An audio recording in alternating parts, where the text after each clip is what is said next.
ตอนแรกใกล้ค่ำมื้อนี้ผู้ค้าปลาทองคำผสมมื้อนี้มาบริเวณบ้านบ่าวไทยเวทคนหล่อเพิ่นได้มื้อนี้เอาภาพบรรยากาศในเฮือนในศาลเพิ่นเลี้ยงปลาขายเด้บ่าวไทยเวทนี่มีปลาเพิ่นหลายเด้นี่ปลาสวยปลางามพี่น้องปลาสวยปลางามอยู่บ้านโคกสะอาดตำบลนาตาลอำเภอเต่างอยผู้ใดอยากได้ปลาสวยงามไปเลี้ยงในเฮือนในศาลพี่น้อง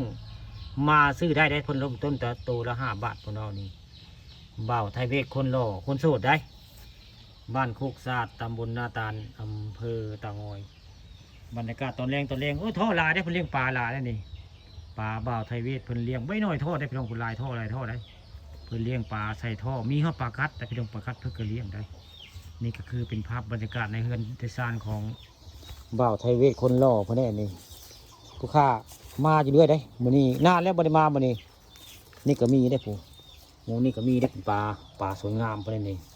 ไผจะได้ปลาไปเลี้ยงในเฮือนในซ่านนี่ปลาสวยงามก็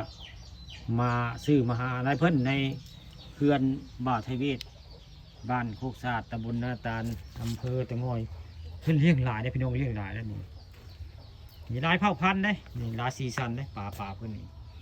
นี่แหละคือปลาบ่าวไทยเวทบ้านโคกสะอาดอันนี้จักปลายังเป็นปลายังพี่น้องนี่เบิ่งเงานี่แต่ถามเพิ่นว่าเริ่มต้นตัวละ5 บาทแต่เพิ่นว่านี่เริ่มต้นตัวละ5 บาทได้เพิ่นเลี้ยงหลายพี่น้องหลายได้นี่แต่ละอ่างงามนี่ปลาเพิ่นงามได้ปลาบ่าวไทยเวทคนหล่อคนโสดบ้านโคกสะอาดตำบลนาตาลอำเภอเต่างอยน้ำข้าปลาน้ำข้ามผสมกันได้เอาภาพบรรยากาศอันปลาพี่น้องได้นี่ปลาเลี้ยงปลาสวยงามได้นี่ปลาหอนยุงมาให้เบิ่งมาชมปลาบ่าวไทยเวทบ้านโคกสะอาดมันนี่ลายพี่น้องลายได้ผมเดี๋ยวไปนี่มิจะท่อปลาไปได้ท่อปลาเลี้ยงไปได้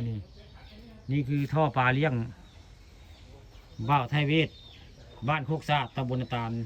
บุค่าปลาทองคำปลาชมพามาเบิ่งปลาชมปลาพี่น้องร่วมต้นตัวละ5 บาท